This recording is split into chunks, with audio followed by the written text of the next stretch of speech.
Magandang lalaki at babae po sa inyo lahat. Ako po si Vic Garcia. Ako lang po inyong kapamilya, Abilene Garcia. Dito ang Tulong Ko Pasamo Global sa TFC, the Filipino Channel. Nandito naman kami para bigyan kayo ng tulong kaalaman para sa buhay na mas matagumpay, mas masaya, at mas makabuluhan. Kapamilya, anong pakiramdam mo kapag pinakikialaman ng iba ang buhay mo? Di ba nakakainis? Oo nga naman. Kung ayaw mong pakialaman ng iba ang buhay mo, di wag mong pakialaman ang buhay ng iba. Yan, good news. Mamaya pag-uusapan natin kung ano-ano ang dapat gawin para maiwasang makialam sa buhay ng ibang tao. Sa ating episode na Mind Your Own Business. At syempre, makakapanayam din natin ang mga kaibigan namin si Felson at Donita Rose Palad para sumilip tayo sa kanilang bagong project together entitled Malice in Manila. Pag-uusapan din natin ang mga practical tips on how to bloom in the battlefield by Amabel De Leon. Yes. At syempre, para ganahan tayo, simulan po na muna natin ang ating programa ng Tulong Pampagana. Makakasama natin ang amazing couple dito sa California, USA. Yung asawa, yung husband, siya po isang award-winning singer, songwriter, naging best gospel singer din siya, at ngayon ay COO at BGC Marketing and Events, at ngayon ay isang aktor na. No? At yung wife naman ay Filipino-American actress, TV host, former MTV Asia VJ. Pareho silang good friends po namin na napakalaki ng puso to make a difference in the lives of others. Please welcome amazing couple, Felson and Donita Rose Palad. Magandang babae at lalaki sa inyong dalawa. Magandang tao po kami. Tama! Naku, grabe. Hindi man lang tayo binati pabalik. Sila lang yung magandang tao. Oo nga. Anyway, ano ba ang mga pinagkakabalahan nyo lately? Magpapayat ng eye bags. Magpapapayat ng eye bags. Hindi, totoo. Nagpapapayat kami. And I've actually lost about 40 pounds to date kasi gusto ko sanang gumawa ng mga pelikula dito sa US. So sabi naman nito, alam mo, kailangan kang pumayat. So, that's what we've been working on. You've lost how many pounds now? 40. 40 pounds. And after that, I got, I had a couple of movie offers. And the third one that we got was the one that I just finished filming. Yes, and with you. With me.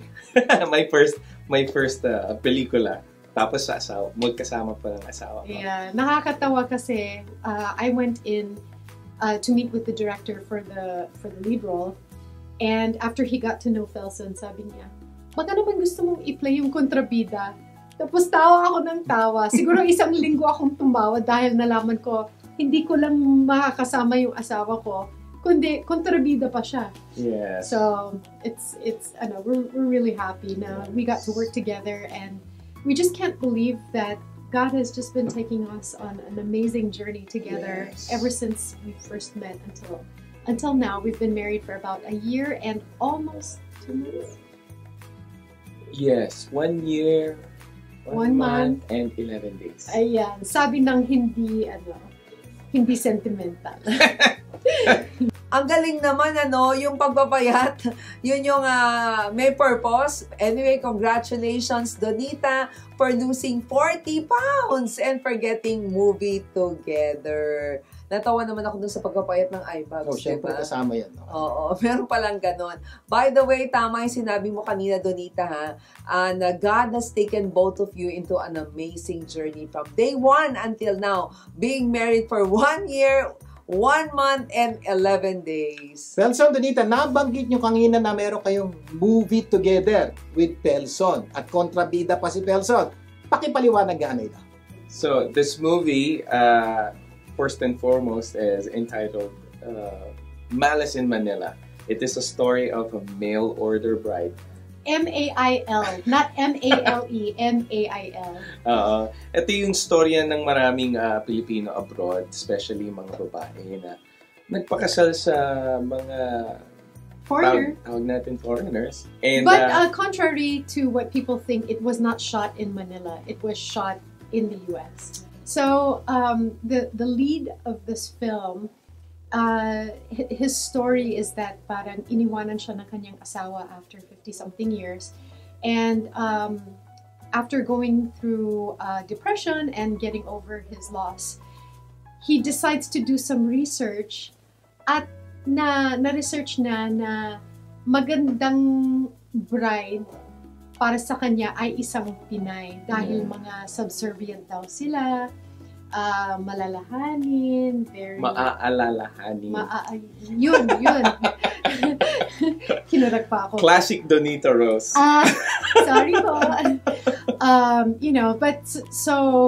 But you find along the way na that's not always the case, and there are road bumps or mga pagsubok sa daan. Yeah. Ang galing mo naman yung Tagalog. Well, gusto kong bumawi dun sa kanina. Malalahanin. Wow, may mail order bride pala, Sir Vic. Excited na ako dito sa pelikula. Sobrang excited din ako to watch Felson doing the kontrabida role. Ano ang pakiramdam nyo na lagi kayong magkasama sa bahay, sa trabaho? Wala bang conflict? Hindi ba kayo nagkakasawaan together? You know, That's nice. It's been a really wonderful, to say the least, wonderful journey of how, God is just taking us on an adventure together. Yeah. Kuya Vic advised me to treat my wife as like the church. Totoo yan. And it's very effective. Kasi araw-araw, I would ask the Lord, this is for real. Even if pagkagising ko ng umaga o nasa kotse ako, I would ask God, Lord, how should I treat my wife? And ever since Kuya Vic said that to him, talagang dinidid niya. And as a matter of fact, dun sa wedding vows namin, sinabi niya talaga yun. I vow to treat you as Christ treats the church. That's my lifelong goal, and to prepare you for heaven. So, Hindi ko parang mamamatay. Hindi, ibig sabihin nun, habang nandito tayo sa earth na to, di ba, parang to sanctify, to go through the process of sanctification together as a couple. And every day, I just love the way he has, led our relationship and taught me how to love the Lord more and more every single day. So I'm just so happy. I'm so blessed to be in this phase of my life na I still can't believe parang nananaginip pa ako dahil yung Prince Charming ko. Higit-higit pa sa pinagdasal ko. Prince Charming mo, frog? Joke lang.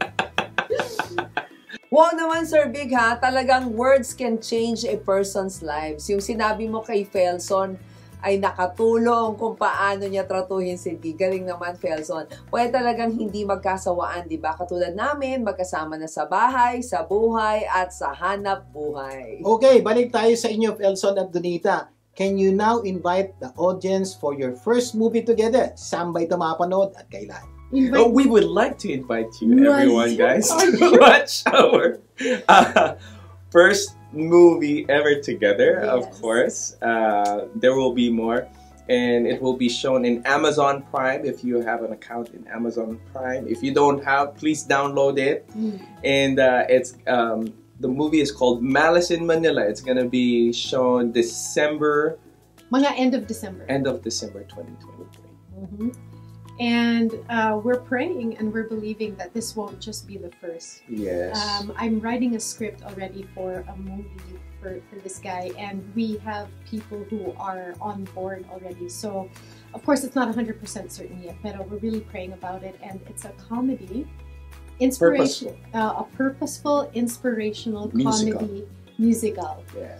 Yun lang masabi namin. So if you're watching and you are a prayerful person, please pray with us for this because it's something that we really dream about. Yes, we want to make contents that are purposeful and syempre may guidance. And of course, maximizing the talents that we have. Lalo na yung kapogihan mo. Sorry, diba? nabulol ako dun. Sorry, nabulol ako dun sa kabuki. Anong kabukiran?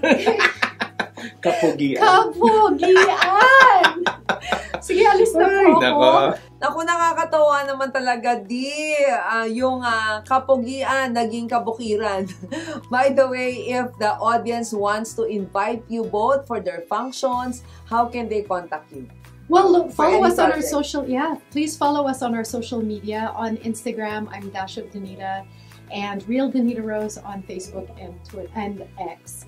And not Twitter, it's now called X.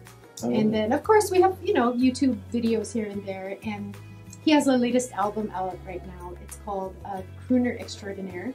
So if you can contact us, and we're selling the album. And dun sa Malice in Manila na movie, he's going to be releasing 3 songs as the soundtrack for the movie. And we're really excited about it. One of them is a collaboration with Rani Raimundo called Stay With Me. And then he's got the other one, which is called Malice From The Start. And the third one is a Tagalog song. Ito nga yun? Ako pala ang dapat siya. Ako pala ang dapat siya. Di ako nabulong doon. Ako pala ang dapat siya. It sounds like very romantic, but the story of the song is that we always pursue people or like a loved one, but actually it's God who's ako pala ang dapat siya na pinupursue. Oh yun, sample. Yung chorus, sample. Hindi man ako ang laman ng iyong puso, ngunit patuloy pa rin aasa. Kahit sa kabilang buhay, susuyuin pa rin kita hanggang sa malaman mo. Ako pala ang dapat siya. Ako pala ang dapat siya. Hindi ba? Kaya ako pala ang dapat siyang kumakanta. Hindi, ako yung background. Ikaw. Yung backup singer. Ay, naka. Ako pala.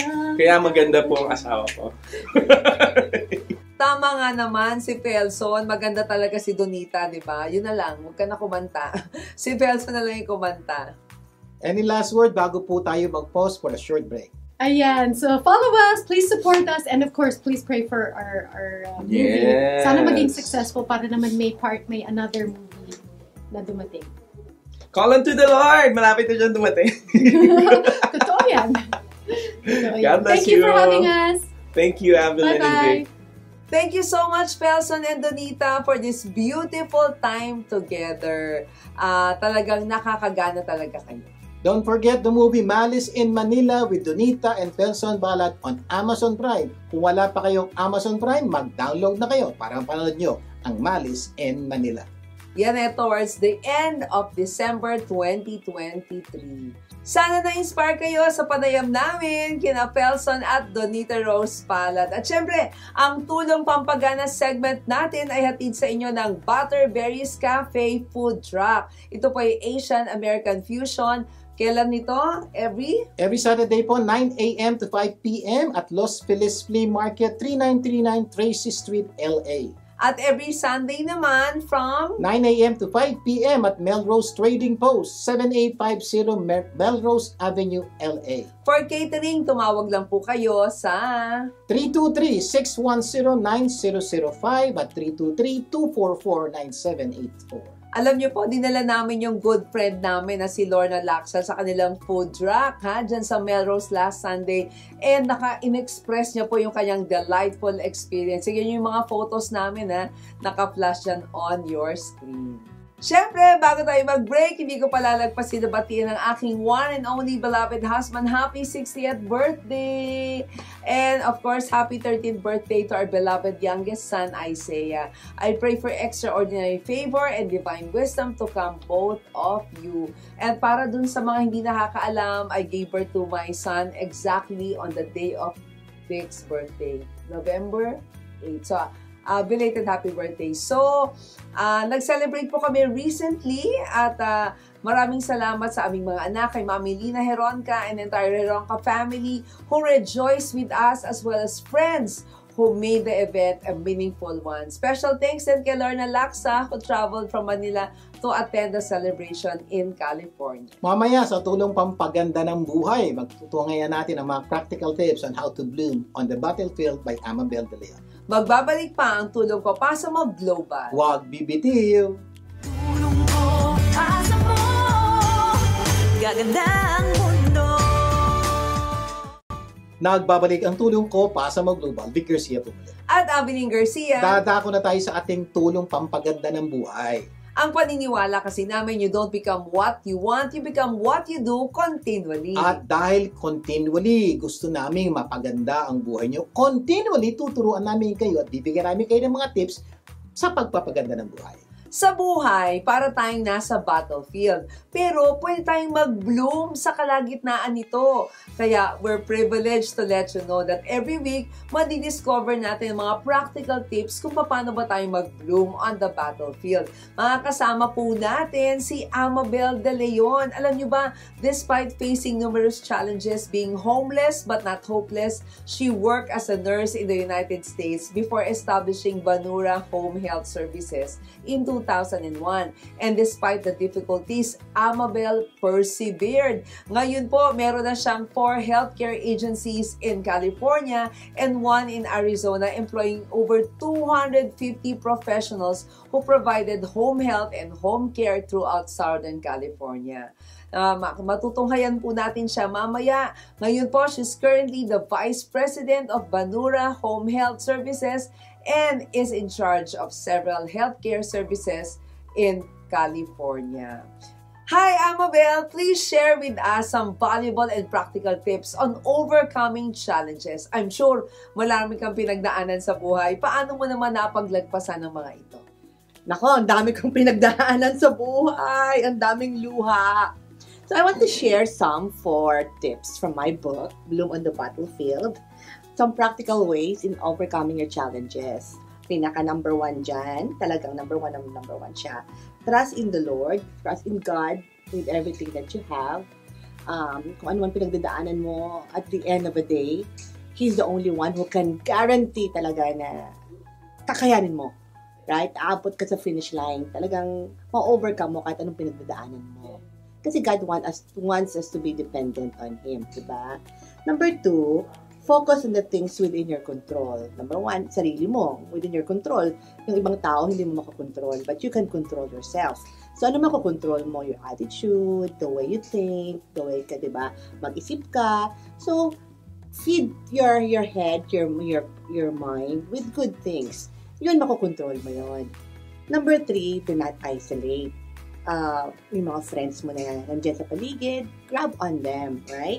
Because 2 is always better than 1, according to Ecclesiastes 4:9.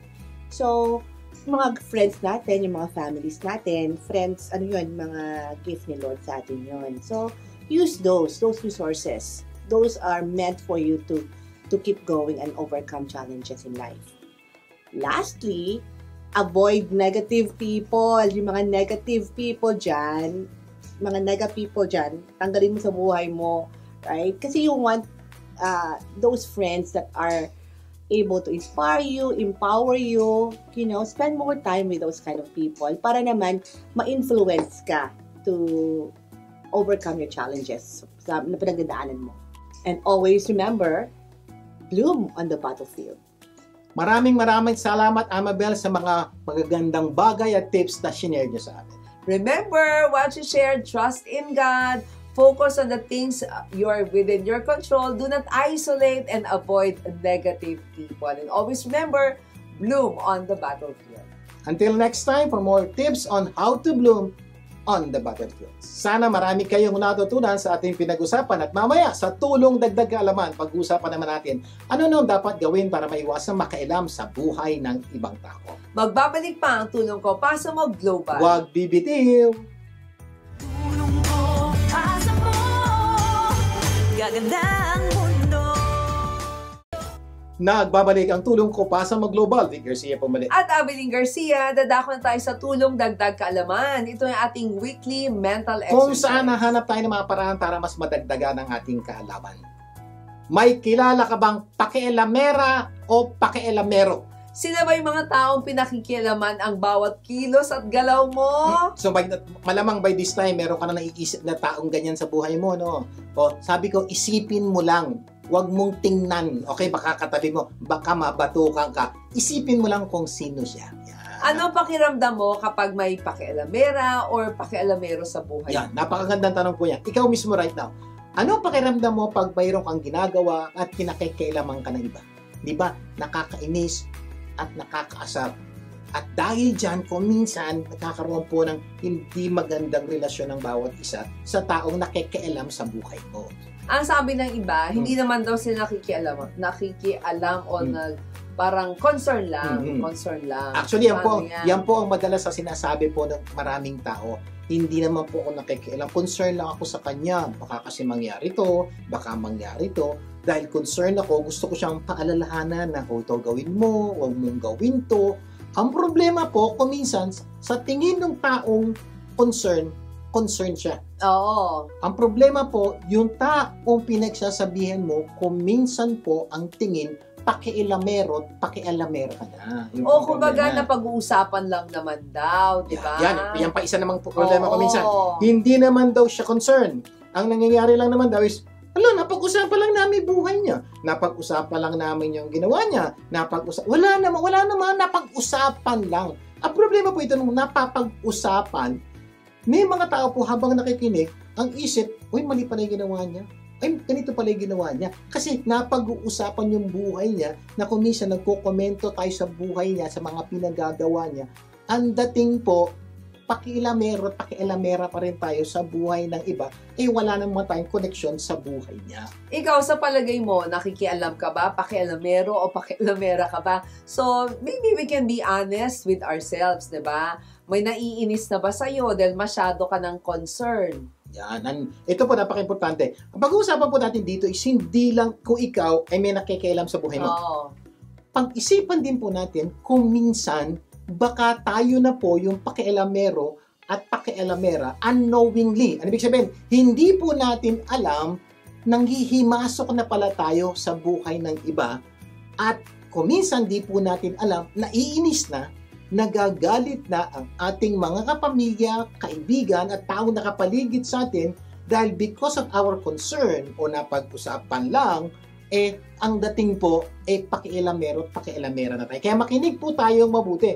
Baka magabayan namin kayo para hindi tayo maging pakialamero at pakialamera. At kung ayaw mong pakialaman ka ng iba, di wag mo na lang pakialaman yung iba. Yan din po, may mga tao po. Kung niyo akong pakialaman, ang problema po minsan, ayaw nating pakialaman tayo, pero tayo nakikialam sa buhay ng ibang tao. Yun po ang problema ko minsan. Kaya po napaka-importante itong usapan na to. Baka madiscover nyo na kayo pala'y pakialamero at pakialamera. At kung sakaling madiscover nyo, tuturuan po namin kayo ng mga bagay para maiwasan ito dahil po ang pakialam ay nakakasira po sa relasyon ng napakaraming tao. Good news! Pag-uusapan natin ngayon ano dapat gawin para maiwasang makialam sa buhay ng iba. Sa ating episode na Mind Your Own Business. So may mga bagay po kami tuturo sa inyo na iwasan yung gawin para hindi kayo mabansagang pakialamero o pakialamera. Okay. Number one, to mind your own business, you must know your business. Yan po. Unang-unang tip po na tuturo namin sa inyo para malaman mo kung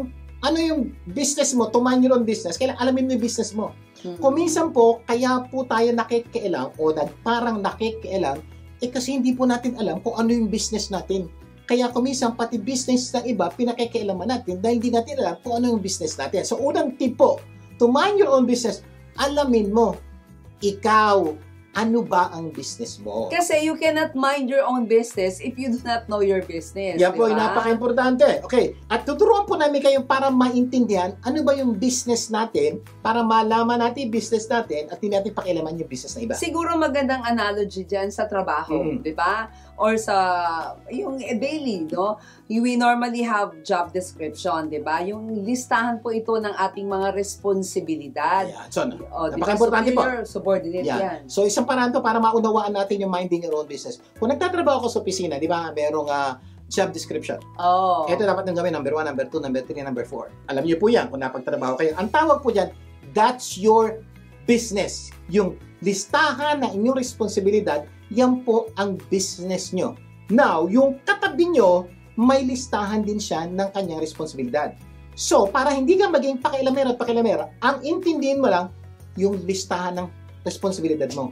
Oo. Huwag mong pakikialaman yung listahan ng katabi mo. The moment pakialaman mo na yung listahan ng katabi mo, you're no longer minding your own business. Yung So, ibig sabihin parang doon. sa buhay, meron tayong responsibilidad as a parent, son, daughter, husband, wife, brother, sister, relative, in-laws, yun yung mga business mo. Okay, so Oo. basically, sa buhay po, sa relasyon, okay, sa pamilya, tatay ka, nanay ka, may responsibilidad ka. Alam mo, ano ba yung responsibilidad ng tatay, ng nanay, ng anak? So, ang trabaho mo is focus on your responsibility. Oo. Gugulo ang buhay mo pag pinakailan mo yung responsibilidad ng iba. Sample, bakit niya ganun pinapalaki anak niya? Hello? Hindi mo responsibilidad yung pagpapalaki ng anak niya. And when you do that, you're no longer minding your own business. Ang tindihin mo, paano ko ba palalakihin ng anak ko? Bakit niya ganun tinatrato asawa niya? Huwag mong gawin yon, okay? Hindi mo responsibilidad yun. Ikaw, paano ko ba dapat tratuhin ang asawa ko? Yun po ibig sabihin ng minding your own business. So, ibig sabihin, anything that is not your business is not your business. Totoo po yun. Kaya napaka-importante. Oo. Step number 1. Sa opisina, ano yung job description mo? description mo. Sa bahay, ikaw din, may job description ka. Ano ka ba? Tatay ka, nanay ka, anak ka, may responsibilidad ka, meron kang description. Yun ang gawin mo. At hanggang doon ka nakatuon at you're minding your own business, hindi ka nakikialam ng ibang tao.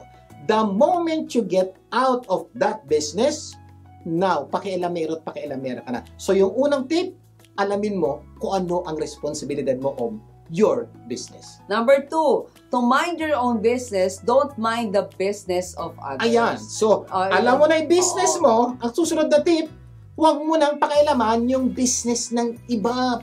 Business nila yon, yung business mo yung Naalala ko yung isang quotation ni Epictetus. Sabi niya, keep your attention focused entirely on what is truly your own concern. And be clear that what belongs to others is their business and none of yours. Ganon kasimple po, yung hindi iyo, huwag mong pakialaman. Pag ginawa niyo po itong unang dalawang tip na to, I promise po, mababawasan po ang friction sa bahay, sa opisina, at kung saan-saan. At malamang, hindi na kayo maging pakialamero at pakialamera. Kumbaga sa husband and wife, ang business ni husband is to love the wife. Sa wife naman, ang business niya to honor and respect the husband. So, wag na tayong makialam dun sa trabaho ng iba. Diba? Marami po tayong pag-uusapan, pero bago yan, bago tayo mag-break, magbibigay daan muna tayo sa tulong kalusugan mula sa President and CEO ng Best Choice Insurance na si Joanne Madamba. Hello, Sir Vic and Ma'am Aveline.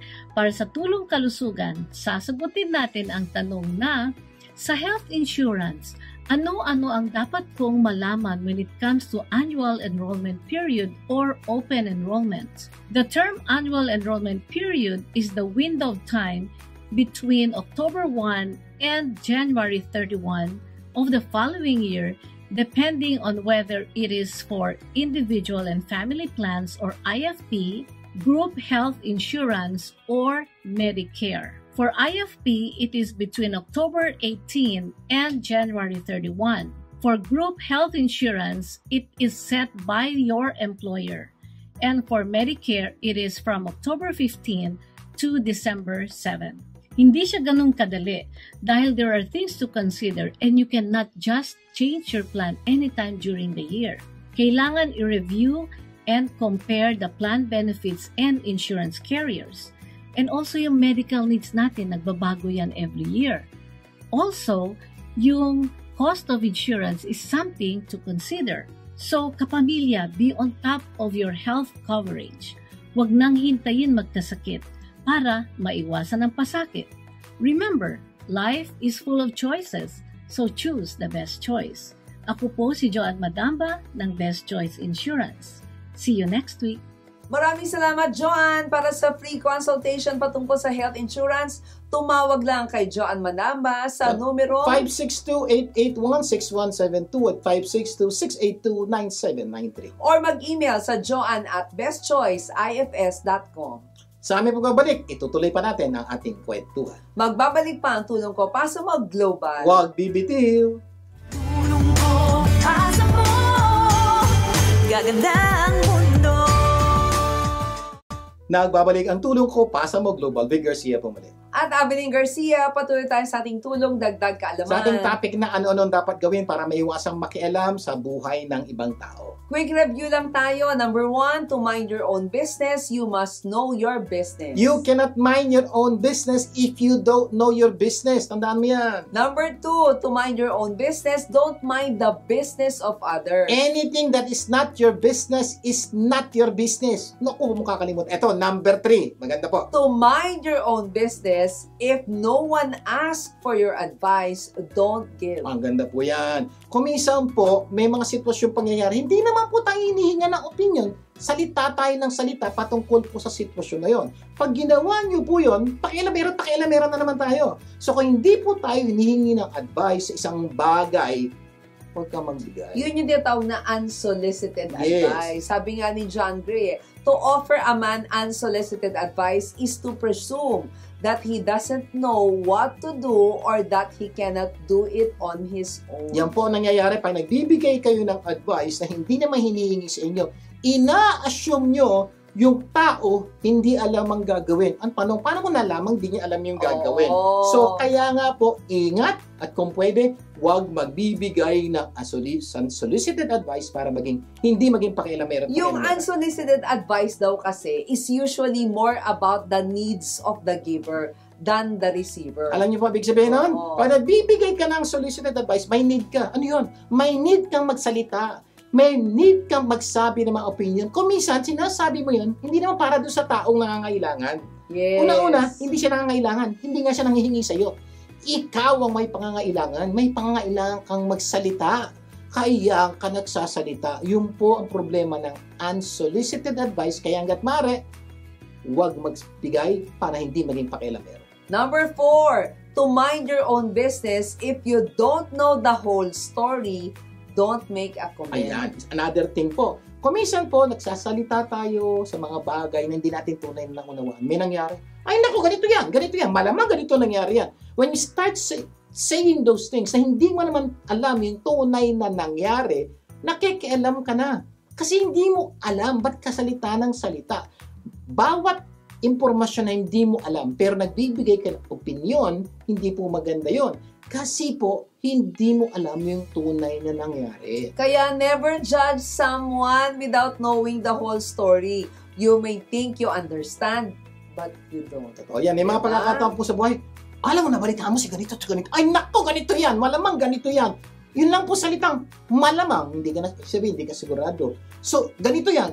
Hindi. So, my point is, pag may nahalaman kang balita at hindi mo naman alam, makinig ka na lang at huwag ka nang magsalita. Kasi hindi mo naman alam yung tunay na pangyayari. Yes. Kaya para mag-mind ka ng own business mo, if you didn't hear it with your own ears or see it with your own eyes, don't share it with your own Ang mouth. ganda po na. Ang ganda. Ulitin po. Kung hindi niyo po nung nadinig na yung sariling tenga at hindi mo nakita ng sarili mong mata, bakit mo sinishare ng sarili mong bibig? Yes. Problema po yun eh. Okay sana kung nadinig mo, ikaw, nakita mo, pwede mo share kasi ang tawag po doon, ikaw yung witness. Pero kung nadinig mo lang, ang tawag po dyan, hearsay. At maski po sa korte, hindi po tinatanggap ang hearsay. So ang punto ko po, ikaw ba, okay ba sa'yo, sabihan ka, alam mo, nadinig ko, ganito ka. Hindi maganda yun, hindi ba? So ang punto po dito mula sa araw na to, kung hindi mo alam yung tunay na pangyayari, manahimik ka na lang. Kaya when you don't know others' circumstances, it's better to keep your mouth shut. Ang ganda po no, sa Tagalog, Diba? manahimik ka na lang. Be silent. At alam niyo ba, kumisan, silence is so powerful. Kaya don't make assumptions unless you know the whole story. And if in doubt, ask the person directly. Kaya kung kailangan Tanungin mo. po, may mga pagkakataon talagang kailangan malaman mo. Kailangan malaman mo yung totoong sitwasyon, pwede ka naman magtanong. Yes. Okay, Don't- number 5. To mind your own business, if it does not concern you, be Ayan. silent. May mga pagkakataon po sa buhay na may kwentuhan, wala namang connection sa'yo, wala namang interest sa'yo, pero salita ka ng salita, parang may problema po, nakikialam ka na naman. So, pag ganong sitwasyon, huwag ka na lang magsalita para hindi ka maging pakialamera. Kaya sabi nga ni Mark Twain, if you have nothing to say nothing. Ang ganda po na, ha? If you have nothing to say, say nothing. Ang problema po kumisan, we have nothing to say, pinipwersa po natin ang sarili nating magsalita. Ito, ang ganda na May sinabi. sinabi si McCafferty most people talk when they have nothing to say. I am not talking because I have too much to say, none of which I'd want to do here. At kakaintindihan po tayo. So, may mga pagkakataon po. Kwentuhan. Kaya lang, wala ka nang masabi. You have Yes. nothing to say about the topic. Ano gagawin mo? Pipilitin mong magsalita. Ito ang problema. Wala kang dapat sabihin, wala kang masabi, mag-iimbento ka na sasabihin, malamang mali yung sasabihin mo. Yes. Kaya ingat. Kaya po may mga pagkakataon, for example po ako, may kausap ako, tahimik lang ako. Bakit? Kasi may gusto akong sabihin, pero hindi ko kailangang sabihin now. O hindi ko kailangang sabihin sa kanya, nakikinig. Bakit? Hindi kasi nararapat. Hindi po lahat ng gusto nyo sabihin, dapat sasabihin nyo. mo. Kasi po may tamang panahon at tamang tao at tamang lugar na dapat sabihin. At kadalasan po, maraming bagay ang hindi natin dapat sabihin. Kaya nga silence is a great source or source of strength. Di ba? Sabi ni Lao Tzu yan, may kapangyarihan sa katahimikan. Totoo po yun. Ang tao pong tahimik, magaling po yun. Strong po yun. Bakit? Ang hirap po manahimik. Maraming pong tao hindi mapakali pag hindi mapagsalita. Kaya kung bisa kahit ano-ano na lang ang sinasabi. When you do that po, ini-endanger niyo po ang buhay niyo at ini-endanger mo ang mga relasyon mo sa iyong buhay. Kaya being silent daw, di ba, is a great way to let someone know they did something Another wrong. thing, kung minsan may ginagawang mali o Oo. may nasabing mali, manahimik ka, feeling ng tao, uy, hindi nasabi ko mali, may nagawa ko Kasi mali. hindi siya nagsalita. Napaka-importante po ang being silent. Kaya po kung minsan, it's better to be silent than to say something else. Galing, ano? Mamaya tutuloy natin ang ating usapan kung ano-ano ang dapat gawin para maiwasang makialam sa buhay ng ibang Magbabalik pa po ang tulong ko para sa Maglubal. tao. Huwag bibitiw. Tulong ko asa mo, gaganda ang mundo. Nagbabalik ang tulong ko para sa Maglubal. Vic Garcia po. At Abiling Garcia. Patuloy tayo sa tulong dagdag kaalaman sa ating topic na ano dapat gawin para maiwasang makialam tayo sa buhay ng ibang tao. Oo nga, review muna tayo. Number 1, mind your own business. You must know your business. To mind your own business, you must own your business. Number 2, to mind your own business, don't mind the business of others. Number 3, to mind your own business. If no one asks for your advice, don't give. Sabi nga po ni John Gray, to offer a man an unsolicited advice is to presume that he does not know what to do and what he can do on his own. So, huwag po kayo magbibigay ng unsolicited advice. Oo. Number, 4. 4, to mind your own business. If you don't know the whole story, don't make a Kaya naman, comment. comment. If you didn't hear it by your own ears or see with your own eyes, make sure don't share it with your own mouth. Number 5. Yes. 5, to mind your own business. If it doesn't concern you, be silent. Ang ganda po ng sinabi ni Megan McCarthy. Most people talk when they have nothing to say. Problema po yun. If you have nothing to say, don't talk. Yes. Okay, number 6. Tira. To mind your own business, don't gossip. Ang ganda po Ayan yan. na. Isa pong napaka-problematic na buhay na ginagawa po ng maraming tao is nagchichismis po sila. Siguro para maintindihan nyo, ano ba ang chismis? Para malaman nyo kung chismis ba ginagawa nyo o hindi. Ano sabi? Sabi ni chismis? Oxford Dictionary, di ba? Gossip is a casual or unconstrained conversation or reports about other people, typically involving details that are not confirmed as being true. Yan. Pag pinag-uusapan nyo po ang buhay ng isang tao at hindi kayo sigurado sa mga pangyayari at patuloy nyo pinag-uusapan itong bagay na to, chismis na daw po yan. Yes. Okay? So, ingat. So, pag meron po kayo nadinig na kwento at parang di tayo sigurado sa pangyayari, pwede natin itigil na, okay, hindi naman natin alam yung totoong pangyayari. Iba na lang pag-usapan natin. Pero pag patuloy nyo pang pinag-usapan ng isang bagay na hindi nyo alam kung ang tunay na nangyari, chismosa na po tayo. Oo. Ito sinabi ni Eleanor Roosevelt, great minds talk about ideas. Average minds talk about events. And small minds talk about people. So, mamili na po kayo kung anong klaseng mind meron po tayo. Kasi kung great mind daw tayo, pinag-usapan yung ideas, ito gagawin ko, ito susolusyon natin ito. So, yun ang pinag-uusapan ng mga great people. Average mind, they talk about events. Alam mo, nangyari kahapon, ay, ito daw nangyari, ito. Pinag-uusapan nila yung pangyayari. Pero small minds talks about people. Ito na po yung pinag-uusapan yung buhay ng may buhay. Pag ginawa niyo po yan, pakialamero na tayo. Kaya po, hanggat maaari, kung magsasama-sama po tayo, iwasan po natin pag-usapan yung buhay ng iba. Pwede tayo mag-usap ng business venture, ito yung pangarap ko, ito yung plano ko, ito yung mga gusto kong gawin. O kaya, pag-usapan, alam mo ba nangyari sa Israel? Alam mo ba nangyari dito? Pag-usapan yung events na tingin natin matututunan natin kaysa pag-usapan ng buhay ng may buhay. Number 7, to mind your own business, avoid being idle and people who are idle. Ayan, tandaan nyo po, para maiwasan daw po tayo maging pakialamero, iwasan po natin maging idle o walang ginagawa. At iwasan din natin yung mga taong walang ginagawa. Ito po, makinig kayo. Pinag-aralan po, bakit daw po may mga taong mahilig sa chismis? Oo nga, according to Timothy 5:13, idleness can lead to gossip. Besides, they get into the habit of being idle and going about from house to house. And not only do they become idlers, but also gossips and busybodies, saying things they ought not to. People with too much time on their hands often become gossips and busybodies. As the saying goes, idle hands are the devil's workshop. Yun po. Normally po daw, ang ugat ng chismoso-chismosa ay mga taong walang ginagawa o walang magawa. So, kung gusto nyo daw maiwasang makialam sa buhay ng ibang tao, iwasang walang ginagawa. Dapat palaging may ginagawa, mayroon kang plano sa buhay, kasi po, pag wala kang magawa at ginagawa, mapupunta ka sa walang ginagawa at magiging chismoso ka. Kaya pala, no, idleness can lead to gossip. They get into the habit of being idle. Nagiging bisyo po, para bang hindi po sila mapakali pag hindi nila pinag-uusapan yung buhay ng iba. Kasi po, nasanay ka na, kaya every time magla-lunch, magdi-dinner, kwentuhan ng walang katakot-takot buhay ng ibang tao, pinag-uusapan na eventually po, nakakalimutan nila, nakikialam na sila ng buhay ng iba.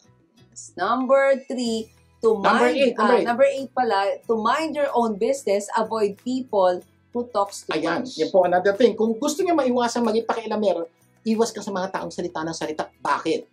Kasi a gossip betrays a confidence. So, avoid anyone who talks too much. Yan. Kasi po, pag may kausap ka madalas magsalita ng salita, mamaya sasalita ka na rin. May sasabihin siya, sasagot ka na rin. Mamaya, chismoso ka na rin. Mamaya, pakialamero siya. Yung po ang problema. Kaya kung meron po kayong kakilalang dakdak, iwasan niyo po yung taong yan kasi masamang impluensya po yan sa buhay niyo. At number 9. To mind your own business, don't forget minding the business of others can destroy relationships. Marami na pong relasyon na nasira dahil sa mga pakialamero at pakialamera. So kung gusto niyo pong maging maganda ang relasyon niyo sa mga taong nakapaligid sa inyo, huwag niyo pong pakialaman ang buhay nila. Mind your own business. Sana marami tayong natutunan sa ating pinag-usapan ngayon, ha? At next week, napakarami pa natin pag-uusapan na tunay na magpapaganda ng iyong buhay at ng mga mahal niyo sa buhay. Closing prayer tayo. Ang mga nasa langit, maraming po salamat sa pagtuturo niyo po sa amin to mind our own business. Dalangin lang po namin na sana po yung business po namin ay pagtuunan na ng pansin, gawin namin ng tama. At yung business ng iba, ipaubaya po namin sa kanila para hindi kami maging pakialamero at pakialamero. Pagpalain niyo po lahat ng Pilipino saan mang sulok ng mundo. Lahat ng ito'y dalangin namin sa pangalan ni Jesus. Amen and amen. Laging tandaan, ha, kung anong man ang naitulong sa inyo ng programang ito, ipasa mo naman sa iba. Imbitahin niyo po ang inyong mga kapamilya na tumutok sa programang ito sa susunod nating pagsasama. At sama-sama nating pagandahin ang ating buhay. At ng mga mahal natin sa buhay. Ako po yung kapamilya, Vic Garcia. Ako naman po si Abilene Garcia. Laging tandaan, sa tulong ko pa sa mo global, gaganda ang mundo. Tulong ko, asa mo, gaganda ang mundo.